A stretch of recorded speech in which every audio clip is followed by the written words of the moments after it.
लापरवाही पर वजीर नितिन गडकरी का बड़ा एक्शन सामने आया। एक्सप्रेसवे तामीर में खामी पर कार्रवाई हुई है।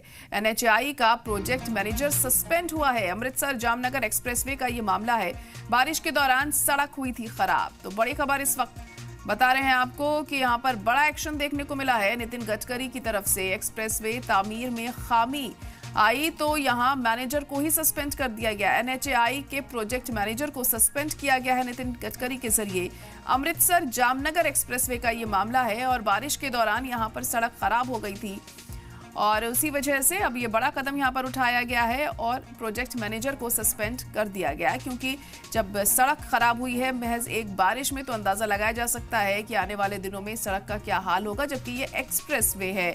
तो ऐसे में सवाल उठाए जा रहे हैं। सड़क में जो भी इस्तेमाल हुए हैं इंग्रेडिएंट्स है वो सही क्वालिटी के नहीं थे, जिसके मद्देनजर अब प्रोजेक्ट मैनेजर को सस्पेंड किया गया है नितिन गडकरी के जरिए।